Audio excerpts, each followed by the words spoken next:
Hi, everyone, and welcome to Tea and Talk with Tammy. My tea message tonight is grace is kindness, compassion, and caring. I love that. I Yes. saw you were drinking tea. Do you have a message? On mine, Uh-huh. it's over there. I left it at the table. I had to move, so now I'm without tea.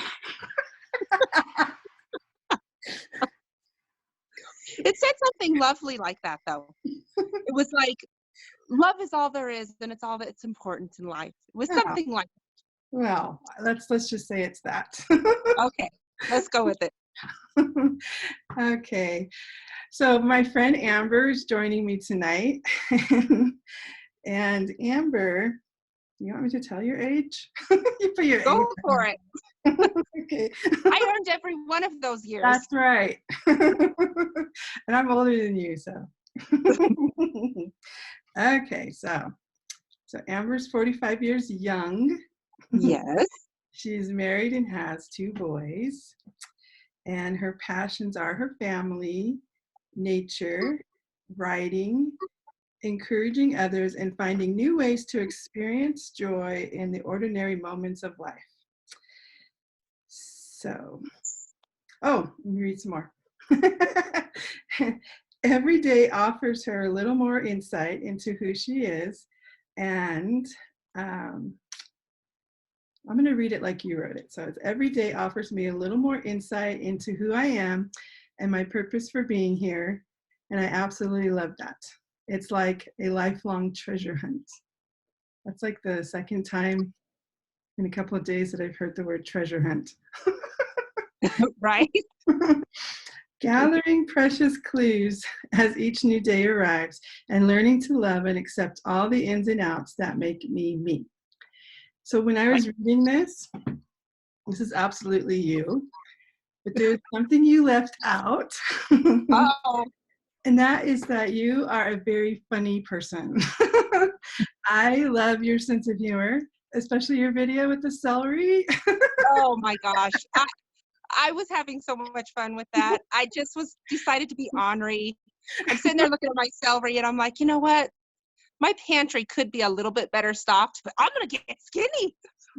I think it's just a matter of trying to find the silver lining in Right. situations. And so I wasn't sure if anyone would appreciate it, but I think I'm funny and I enjoy You laughing. are funny. So You are very I just funny. go with it. I Thank you. always laugh when I'm around you. You are funny. Thank you. Okay, so tonight we're going to talk a little bit about Faith and her passion for writing, which is something we share. Yeah. Well, we share both of those things. Yes, absolutely. Okay, so how did your writing become a passion for you? That goes all the way back to, I would probably say, 5th grade.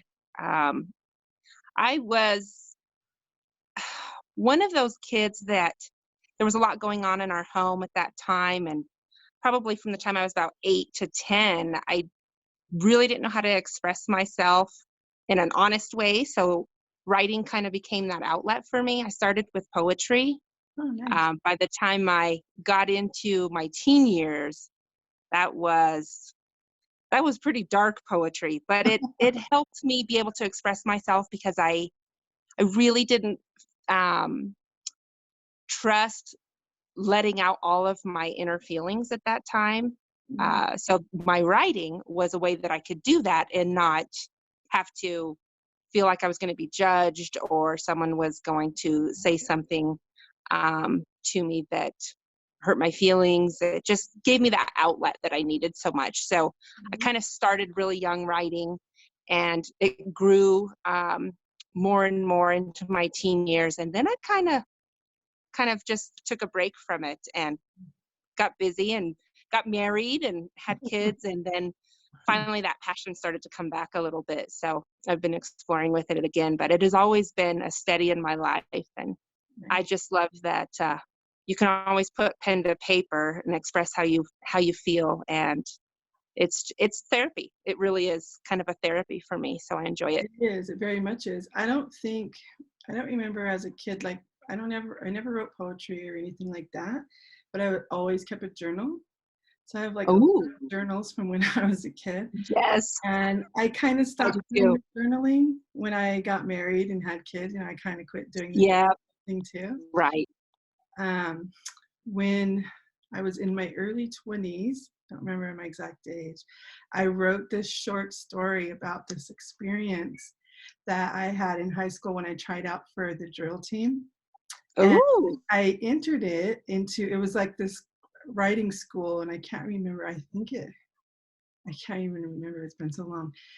But so you had to write a short story in order to even be um, allowed to apply for the schooling. And hmm. so I wrote that short story and I got accepted into that school and then I never went. Oh, And I see, so wish I had. And I I was know. looking for that story because I thought I had saved it and just got Yeah, to moving, and I don't know you what got to find it and resubmit it. happened. It's never too late. I know. And it was an awesome story because, first of all, I worked really hard to try and join the drill team. And all my friends were on the drill team my junior year. And so my senior year, I wanted to be on the drill team with them. I didn't Yeah, I didn't make it. And it was a hard experience for me to just go through all that work and then not make it, you know? and then not make it. Right. That's But how life goes, though. Sometimes, doesn't it? We yeah, work and we work and we work and we think, okay, this is how it's going to be. This is what I'm going to accomplish. right, And then plot switch and right. Um, something else happens. what's But that saying? You make plans and God laughs. yes, exactly. He's like, I don't think so. I don't think so, Yeah, child. you don't need that. The And there good was news is he probably, always knows what's best for us yeah, anyway. So yes. And it at works that out. time, it really wasn't what was best for me, just because my Right. parents really couldn't afford to pay for all the stuff that was going to have to be paid for if I did make it. I didn't Yeah. tell my parents I was trying out for it.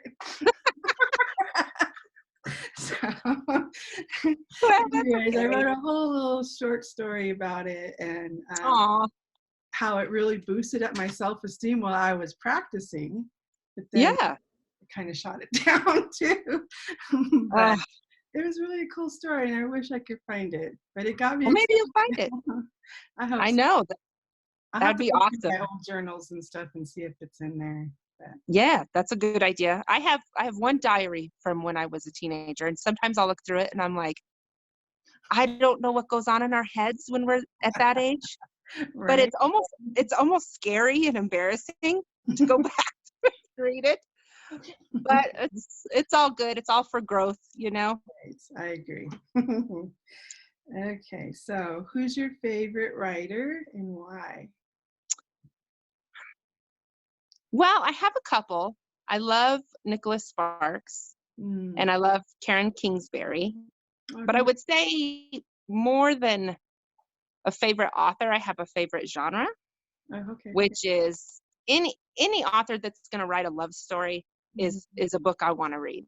Yeah. I love learning and experiencing other people's losses and struggles, and then they have to work their way through, rebuilding their lives and forgiveness and ultimately finding love again. To me, that is just a book that I want to read. So I would say just the love genre, like a love story genre, is my absolute favorite.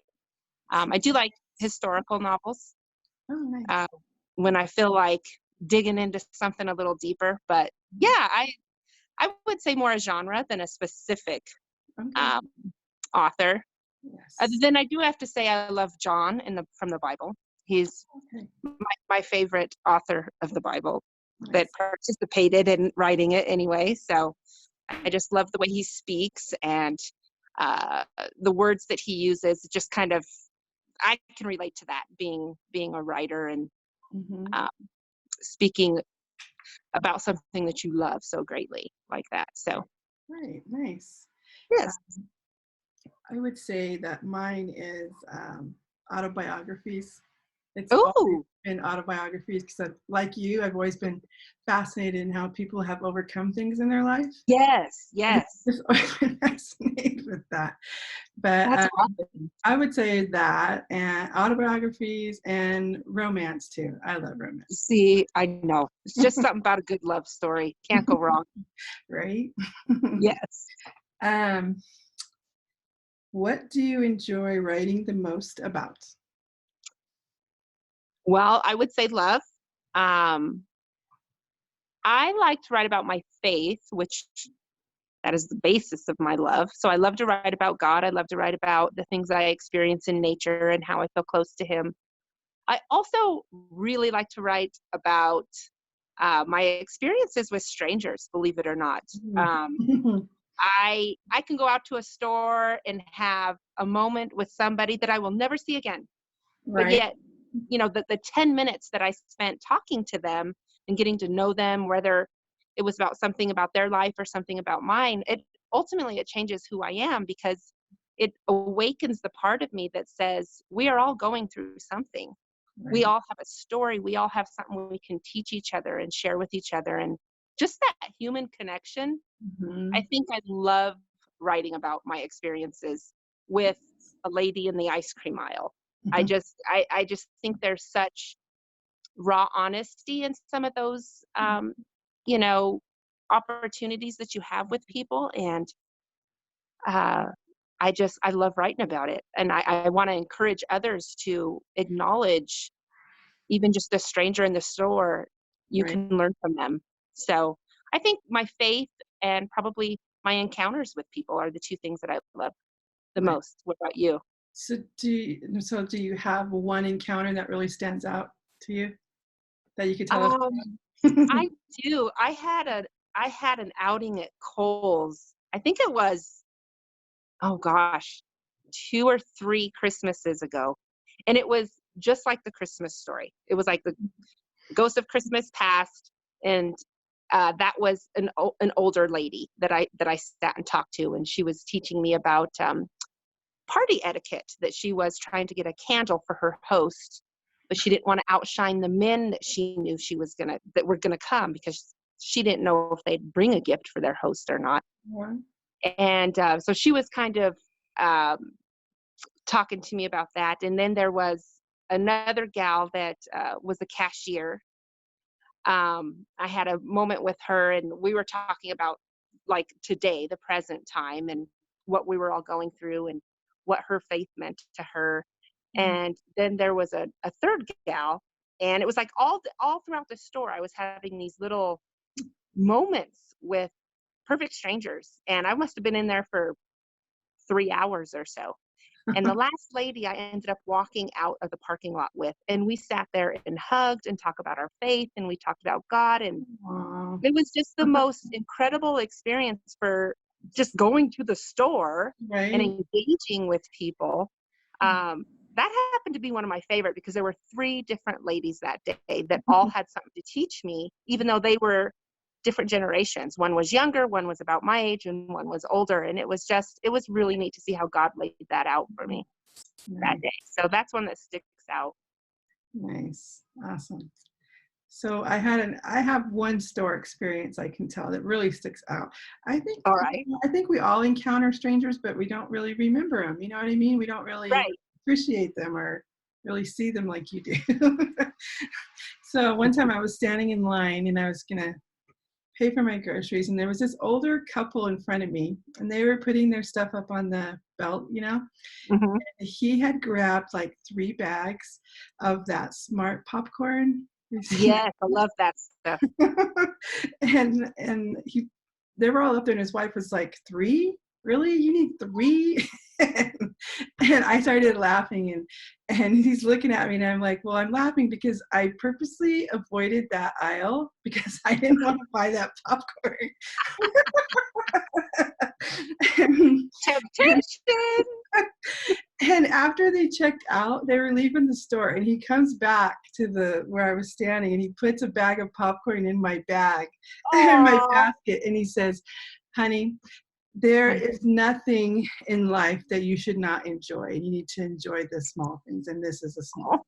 He put it in my basket. That's awesome. And he's right. He's That's right. Life is too short. Have the popcorn. right. That was actually my lunch today, believe it or not. I had a whole bag. I just had the whole bag. Nice. I'll never forget that story. That was awesome. That's good. That's awesome. That's something you'll always remember. Mhm.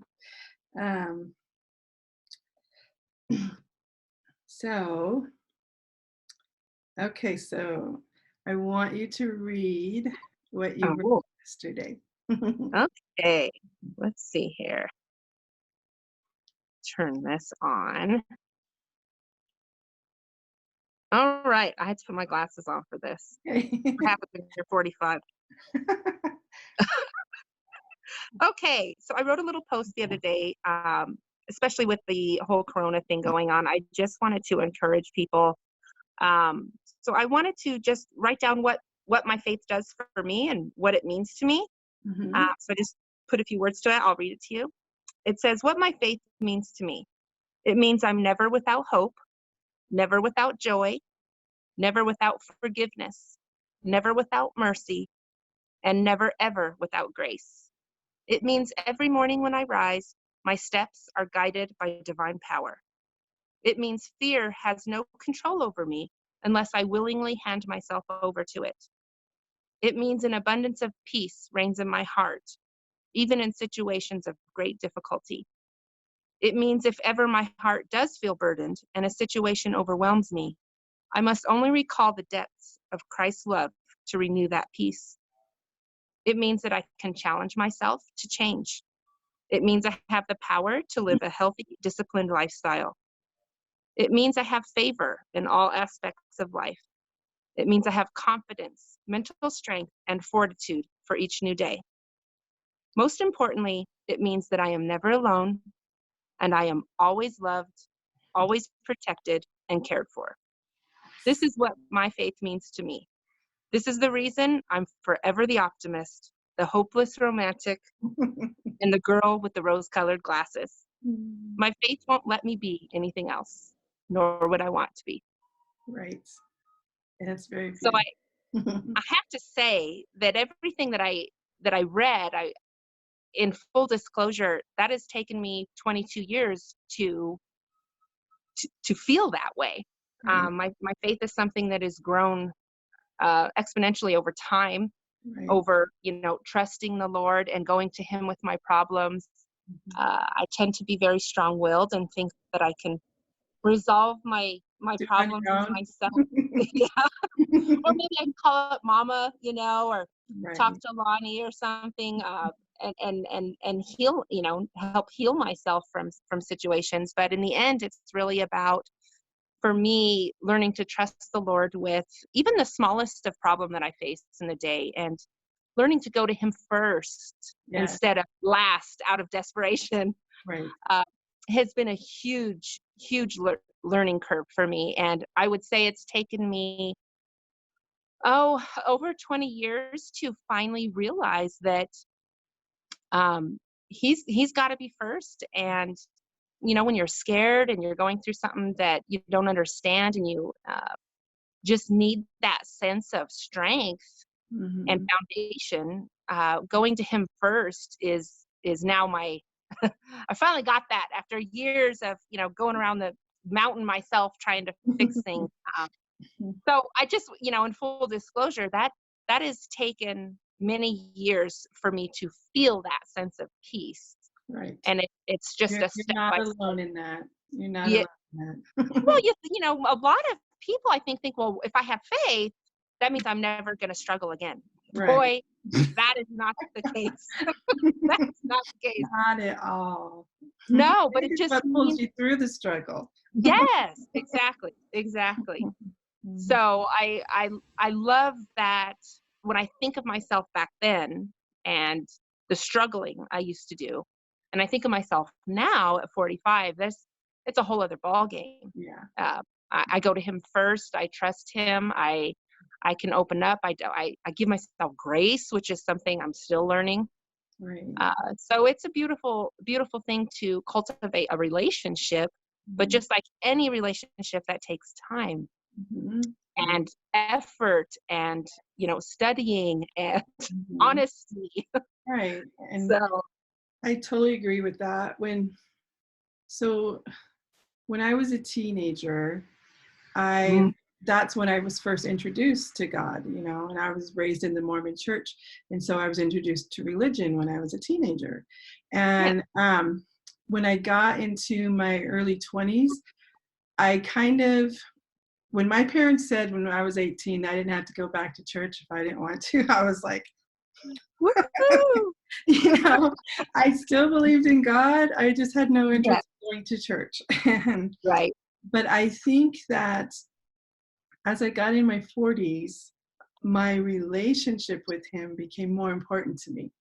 yes, And because I always absolutely, believed in him, I just didn't have that relationship with him.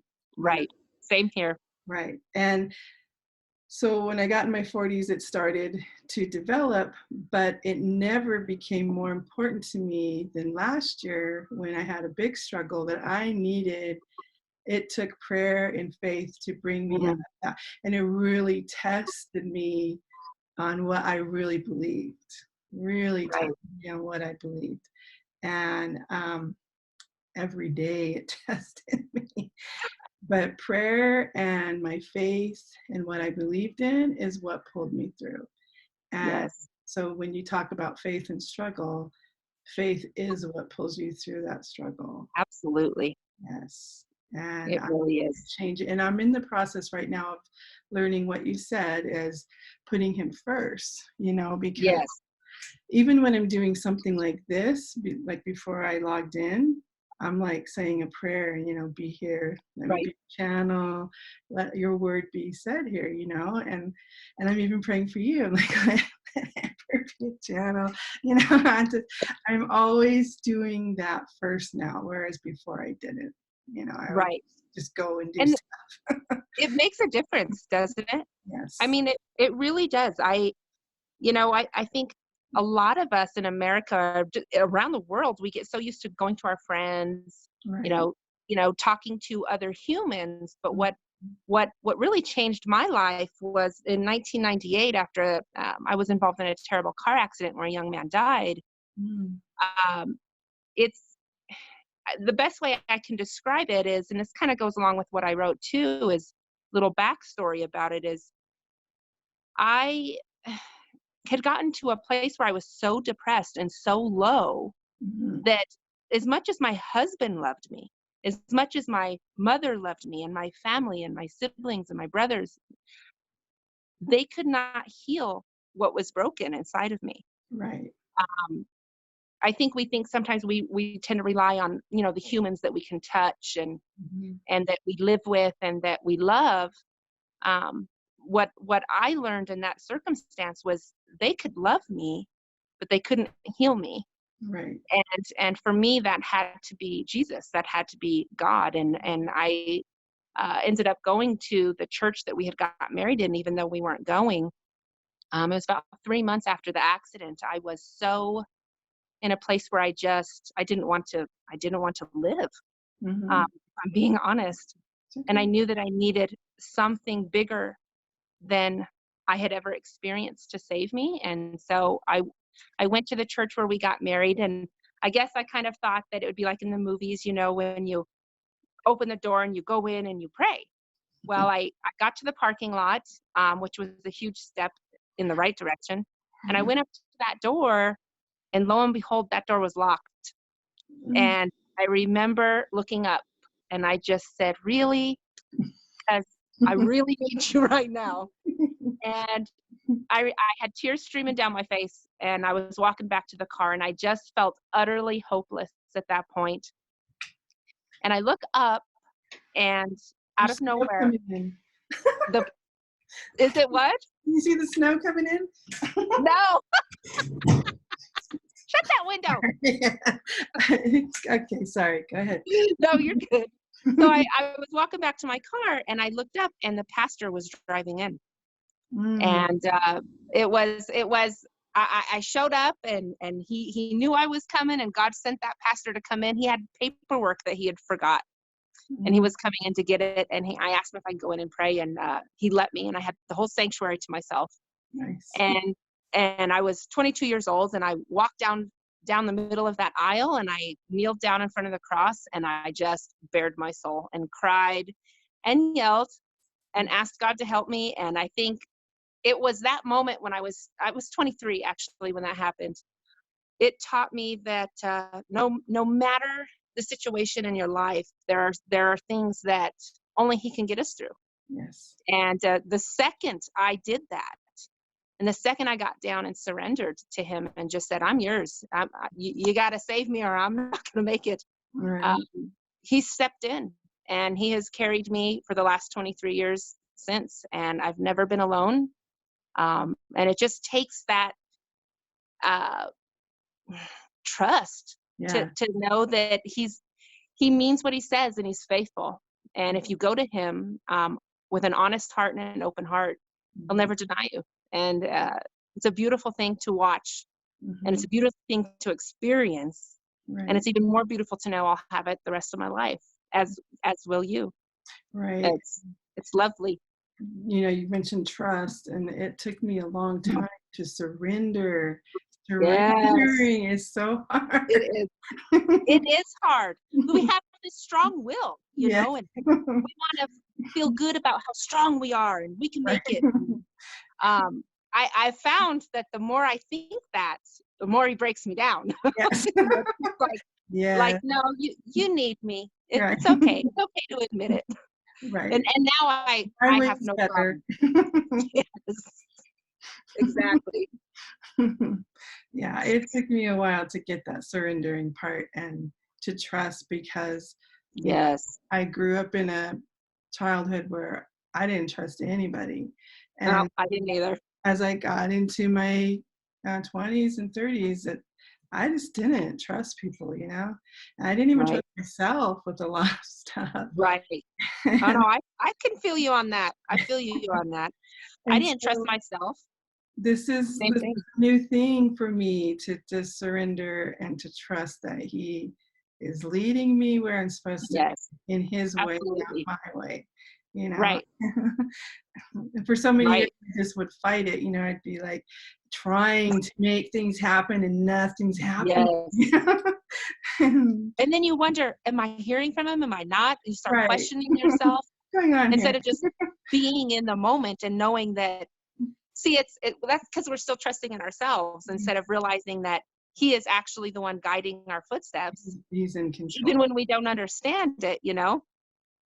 There's a song, and I cannot remember the name of it, but it says if we could pull back the curtain of heaven, you would see His hands on everything. Oh, I love that. I welcome it. Trust me. Yet, when there's those moments when you're just like so frustrated, you're like, all right, I quit. Go I ahead. quit. I quit. I quit. Take over. Yours. Yes, absolutely. Yeah, I had that moment a couple days ago. I I think we're gonna have them the rest of our lives, really. Yes, yes. I mean, I How could always you thought that, not? it's just gonna be for the rest of our lives. Yeah, Hopefully further and be, further apart from each other because we're finally getting to go to Him first instead of right. waiting around till we're miserable. But yeah, I totally agree. Um, it's actually one of my favorite things to talk about now because, for the longest time, I didn't talk about my faith and I didn't talk about God. But now I'm like, ever since last year, I would say, I don't care what people think. I'm just absolutely. open to it and it's part of who I am. And I don't try to That's push right. it off on other people. It's just me expressing myself, and That's right. not afraid to talk about it anymore. So, Well, and I think when you experience Him, you mhm. want to. I Right. mean, you can't help it. It just Right. You starts want to tell coming people out. what they're missing. Right, exactly. And like you say, it takes time, I think, for us to feel comfortable being Mhm. able to express ourselves in that way. Right. Uh, the last thing I ever want to do is offend anybody or make somebody feel uncomfortable. But Right. I've come to realize that when I speak of my faith, and probably when you do too, it's all love. Right. It's positive, it's good, it's Yeah. joy, it's forgiveness, it's kindness, it's compassion. Those Right. are all things we should be talking about. Right. Um, that's something that this world so desperately needs. Right. Absolutely. And forgiveness is just, Oh, uh, it's huge, yes. And it's huge. been such a huge part of my own life. You know, Right. I want people to experience that because we just carry around too much Oh, garbage on our we back. do. And if we could Right. just let it go and realize that some actions aren't even for us to carry, they're for somebody else to carry, and just Right. undo that, you know? And Yes. I just, so when I first started my coaching practice, I called myself a spiritual life coach, but I really wanted to call myself a forgiveness coach because I just wanted to teach people how to forgive, you know, and That's to a hard open up it's a to it. hard thing. Yes, it is. It's It very, is, but it's probably the most vital human skill we can acquire. yes. Uh, it it saves us so much pain. I Mhm. think people think, well, if I forgive, then that makes what they did okay, and that No, is not forgiveness. no. Forgiveness is for Forgiveness, us. yes, It's and to set it our doesn't, hearts free. It's to release those chains from ourselves of the pain and the hurt that someone else caused. exactly. It Um, doesn't bring an so understanding. I don't think it brings an right. understanding of what, we need to forgive for, but it does release us from that pain, Oh, that heart. absolutely. Yes, Absolutely, it does. I love that. I love talking Yes. about forgiveness. So we kind of talked a little bit. So what you wrote and what you read, do you have a little story behind that, or do you feel like you talked about that? Yeah, it was kind of, um, back to, just kind of thinking over the years of my faith and how it's grown. Like you said, I've always been a person I mean, I think I was saved when I was 8 years old. Mhm. So God has always been a part of my life. Mhm. My teen years, I was angry and didn't talk to him very much. And uh, like then the accident happened, and I think that was the catapult that would bring me back to him. And I'm Mhm. glad.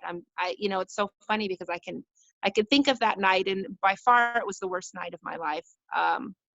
But it was So, also were you in high school when that happened, or were you? no, actually, I was 22. We had just been married. Lonnie and I got married in October, and the following June, so we'd only been married for what, 7 months at that point, something like that. Mhm. Um, I was babysitting Ethan, Mhm. and Marcus and Yvonne had gone to my brother and sister-in-law went to a baseball game, and I was babysitting and drove home. And that night there was a going down I-25, there was a group of 3 boys on motorcycles, 3 Mhm. young teenage boys on motorcycles in front of me getting onto the highway. And they ended up, racing off as soon as the light turned green. And he had, one of the boys had hit the back of a Suburban while he was still rolling in the highway when I hit him. Oh, wow. Yes, it was. I didn't know there was an accident. It was dark out and it was raining. So I just saw that I hit a person in the middle of the highway. Mm. So he did not make it. He was 17 years old. He lost his life that night. And Mhm. uh, so it was by far the most traumatic experience. I'd been through some things, growing up. We had a little bit of domestic violence in the house for a period of time, and I had a sister that just was, you know, caused a lot of problems as well in the house, and just some different issues going on. But then that accident was kind of like the straw that broke my back. That was the one thing that I couldn't bear the weight of the pain that I felt after that, knowing that he lost his life and I was part of that whole thing. And um, it I think it was that moment when I was 23 and I went into the church that I said that I had decided that either I'm going to believe and really hand my life over to him because I need him, I need his help, um, or I'm not going to make it. And so for me, even though I had already been a believer, it took something tragic to really wake my soul up about it and want to reach out and want to say, okay, I don't know how this is going to work, but I'm going to trust you with my life. Mhm. So that was kind of the beginning of my faith journey, really, 23 years ago. Even though it had started before that, I hadn't learned to hand myself over in that full trust. I didn't trust anybody Right. at that. So I think when I look back on that accident, as strange as it may sound, it was what I needed. I I I will never regret that night because it brought me back to the one who loves me most. Right. And I will never look at it negatively. It's a beautiful story, really, of rescue and love and Mhm. trust. And Right. he's my hero. So that's really what I just when I wrote that, that was coming from the last 23 years of him being there for me and always showing up for me. And uh, no other human can really take that spot. Right. Um, Right. we can be loved deeply by our parents and our family and our children, but no one loves you like God can. Right. And I And that's a void that a lot of people are missing, and I don't think they really right, realize it that because they're searching outside of themselves to fill that void. yes, And I did for years, but right, that void can't be filled by any other no, person. It's no, something that, and that's why it feels like it's so painful, because we're right, separated from that. And but the moment right, we reconnect with that, then it just feels it, and it fills it with love. yes, Yeah. absolutely. I Yes. agree so much. Yes. Um, okay. So, is there anything else you wanted to share, or I'm going to do the closing questions? Go for it. Hit Okay. me. So these last two questions I ask people because I want people to look at their life, because I think sometimes we just get so busy that we don't really see in life how far we've come, first of all, That's true. That's true. and what we have accomplished in life, and so I ask these questions so that people can really look at their life and see how far they've come and what they've accomplished. So, what would you like your legacy to be, or how do you want to be remembered out in the world? Oh, well, I would I would love to be remembered um, for my fun nature. I do like to have fun. I love making people laugh. Mhm. It's one of my favorite things because laughter is such good medicine for us. Um, I believe that it can heal. So it has such healing ability. Yeah. So I would like to be remembered as someone who liked to have fun, Mhm. um, a kind person, Mhm. and a loving person, and more than anything, a strong woman of faith. Right. Um, that is the most important thing to me. It's Mhm. why I breathe. It's why I live. It's what I teach my children. It's Right. um, how to how to be a good friend and how to be a good listener. And I want to be all those things. I want to keep working on it. Right. Um, but I think being known for my kindness would be the ultimate legacy to leave behind. Nice. Yes. Nice. Um, so if you could go back to your younger self, what advice would you have for her? Gosh,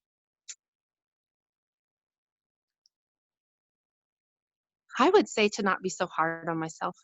Mm, I'm my own worst critic.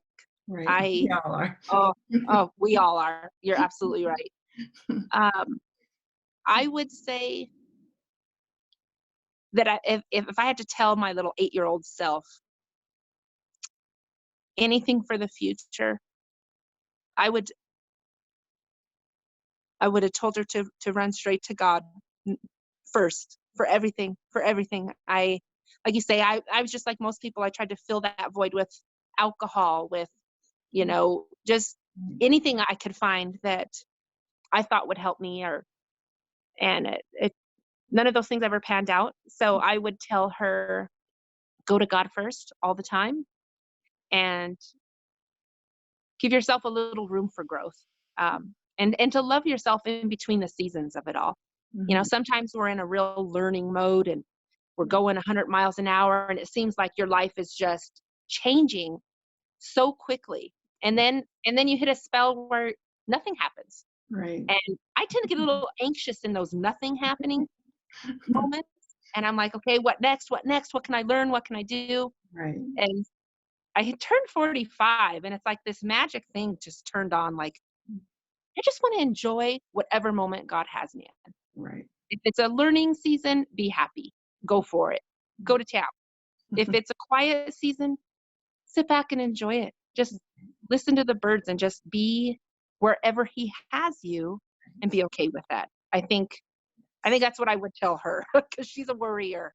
I think those quiet moments are the waiting time is him working anyways, and there's Yes, things that have to be done before he gives it. absolutely. I think you're right. I think you're totally right on that. It's doesn't feel like it is, but he's Right. working. He's So, working. have you ever heard the song Waymaker? Yes, I love that. I love My that song. favorite. It's my favorite. But, I love it it. talks about in there, he's working even when we can't see it, even when we can't feel Yes, it, he's working. that is So so I true. just remind myself of that. Right? I love that you would tell your little self that. Yes, I would because it's so important. I wouldn't want to wait another 20 years Right, like I did trying to figure that out. right, Um, Tell my little 8-year-old self that things, but I I guess at some point though, that's life. right. It takes time to learn all of these things. Yes, and everybody's on a different level. That's right. Yeah, That's right. everybody's on a different level. So, so that was my last question, except this. So, do you think you'll ever publish anything you write? That is the hot question. I would absolutely love to. I'll be honest, I've had people tell me I should, Mhm. I was and yes, you were. I really want to. I guess I just feel like I sometimes I write such small little things Mhm. that I don't know how that would turn into a book or, you know. So Right. I guess at some point I'm still unclear of how to make that happen. I Mhm. do believe it will happen. I believe that God put on my heart this gift to tell stories and to be a storyteller and an encourager. And I believe it's important. Mhm. I've had people tell me that, my post changed their life. Right. Uh, so I do think that he's going to use it. I don't know how. I'll be honest. I don't know how. I don't know when. Maybe when I'm done raising kids and I can sit in front of a window in front of a lake and just let it all pour Right. out. But I'm looking forward to what he's going to do. I trust that he will do something with it. Mhm. And I trust that I'm going to have people in my life that get me off my butt and make me do something with it at some point. So I think so. Just a matter of time. I don't know when, but I think it'll happen. Nice. I want to see it in my lifetime, Yeah. so come on, I'm 50. All right. I'll try to speed it up a little. I don't know. Okay. Well, I got to pray for an idea. I don't know. I got lots of little ideas, but I need like a big one. well, it will come when it's meant to. Sometimes we That's have to right. just start. Sometimes we just have to start, and then it just starts going, taking its own growth. That's true. That's true. Well, I did start something about 3 years ago, and it is an autobiography actually Oh, nice. about my life. And I made it up to the time I met Lonnie, Mm. but I haven't written any more. Just still all unfolding. But maybe that'll be the book. I don't know. We'll see. We'll see. Well, I'm excited. Well, thank you. Thank you for doing this with me. I'm glad you said yes. Yes. Thank you for having me. You're I welcome. appreciate it. All And right. stay warm. It's so cold out there. I know it's snowing really bad. It was funny. I I was know. surprised you didn't see the snow coming through. And I don't have I my couldn't window see it. open like that much. It was like blowing through here. Nice. That's all right. All I right, didn't notice. good. I was like, why am I feeling wet stuff? And then I look and there's But somebody's spitting on me. okay. Well, Thank keep the window shut. thank you for joining me. And thank you, everyone. I love you guys, and we'll talk soon. Bye. Bye bye. Don't leave.